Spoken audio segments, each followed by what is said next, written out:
হয়েছিলাম। এই বিজয় হচ্ছে আমাদের বাচ্চাদের বিজয়, এটা হচ্ছে প্রথম।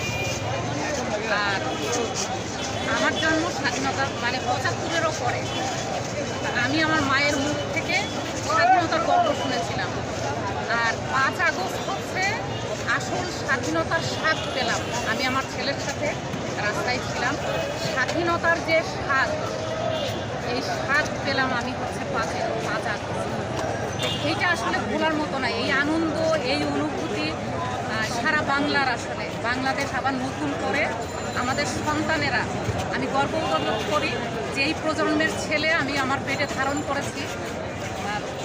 আমি মানে শ্বাস প্রশ্বাস নিচ্ছি এখন। প্রশাসনিক নির্লজ্জতার কথা উনি যে প্রশ্নটা করছে সেই বিষয়ে বলেন, প্রশাসনের যেভাবে দলীয়করণ করা হয়েছিল সেই বিষয়ে কথা বলেন। আমি চাই না বাংলাদেশ আর কখনো ওই পর্যায়ে যাক। নতুন প্রজন্ম যেভাবে আমাদেরকে স্বাধীনতা এনে দিল, আর যেন কোনো বৈষম্য না থাকে। বৈষম্যহীন বাংলাদেশ চাই। নতুন করে সব ঢেলে সাজাতে হবে। আমি নিজেও একজন সামরিক কর্মকর্তার মিসেস। প্রশাসনের যে নির্লজ্জতা এই বিষয়ে করণীয় কথা বলেন। হ্যাঁ, প্রশাসনের কথা, বিশেষ করে পুলিশদের কথা আর কি বলবো। আর যেহেতু আমি সামরিক পরিবারের, আমি ওভাবে বলছি না, জনগণ দেখেছে, সবার দৃষ্টি তো খোলা, আমরা তো কেউ অন্ধ নই।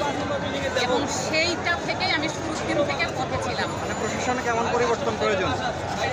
প্রশাসনের পরিবর্তন আসলে বাচ্চারা বুঝবে, আমাদের সন্তানরাই বুঝবে। আমরা একটু অপেক্ষা করি। না না, সন্তানের আপনি একজন আমার ছেলেরাই, দেশের নাগরিক হিসাবে, আমি নাগরিক হিসাবে তো আপনার একটা নাগরিক হিসাবে ওই যে বললাম, বৈষম্যহীন আর ওরকম পুলিশ চাই না, আর ওরকম আর্মি চাই না। আমি সামরিক কর্মকর্তার মিসেস হলো, আমি আর ওরকম আর্মি চাই না, যাতে যারা বলছে আমার সন্তানরা আসছে সেখানে এরকম চাই না।